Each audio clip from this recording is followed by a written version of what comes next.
The Quickening, are you an Innie or an Outie? I don't want to confuse you out to an oblivion.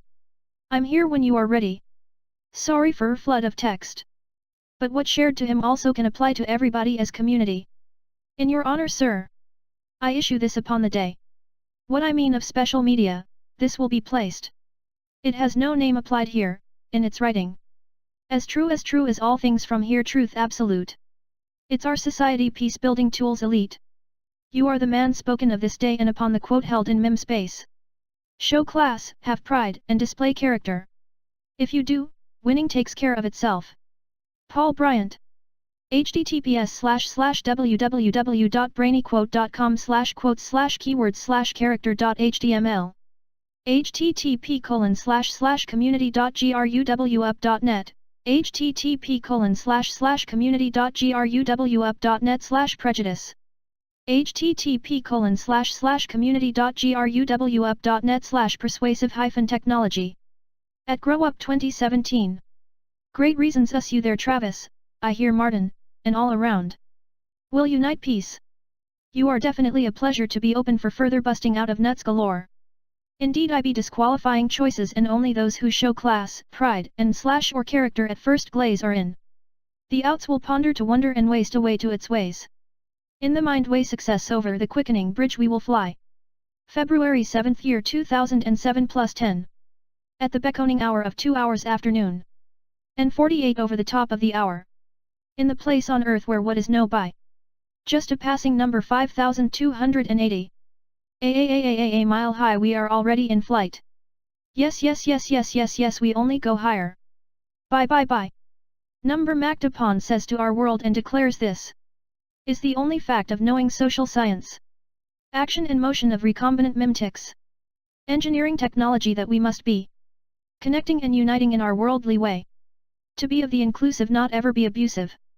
Upon outside of yourself the mind and self of another one's freedoms, expressions, progressions and show.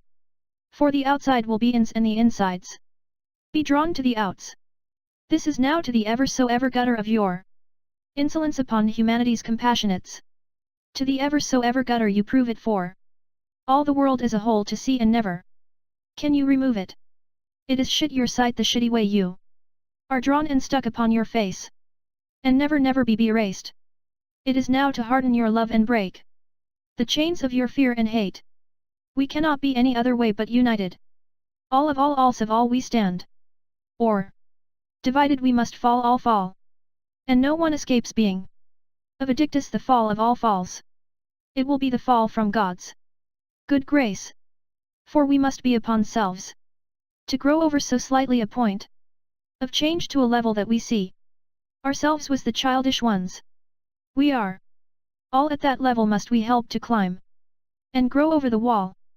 For those who don't dash it's a hurting child that is silent that no one pays any more time to see beyond the level we're crying.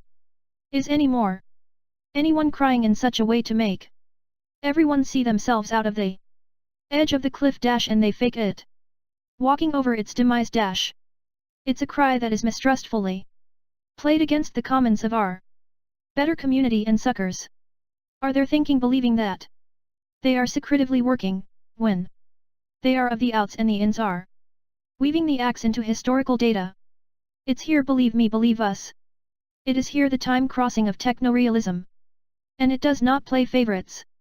Grow up and leave that level of childish coldness and stillness of heart down at your side of pride and walk away from it forever. Be of a level that faults show class of class that status quo thought hey are of no faults, are false dash. They are left undone to be unwise to be tossed out and be said forevermore. Bye.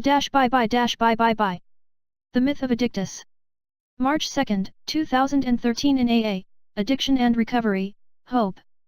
The myth of Addictus was about a slave whose master set him free, but the slave was so used to his chains and his pain that when his master allowed him to roam and be free, the slave wandered the land with his chains still intact. All the time he wandered his chains were unlocked and he could have simply taken them off, but being so used to and so in love with his chains and pains he chose to not take them off. The rest of this article is from a spirited writer and addictions specialists, Thomas Lavis. The original link seems to be dead but was found at http://www.lapismagazine.org/return-of-the-spirit-by-Thomas-Lavin. To be addicted comes from the Latin word addicere, to give my voice over to someone who is addicted has no voice. Linda Leonard wrote a wonderful book called Witness to the Fire, Creativity in the Veil of Addiction, in which she talks about the word addiction. What does it mean? Where does it come from? Ad means to or toward and dicere means to speak. Addiction is when I give my voice to or toward some person, place, thing, or even a process. Process addictions are rigid attitudinal ways of approaching the world. Addiction need not be limited to alcohol or drugs. I can give myself overhand over my voice to anything.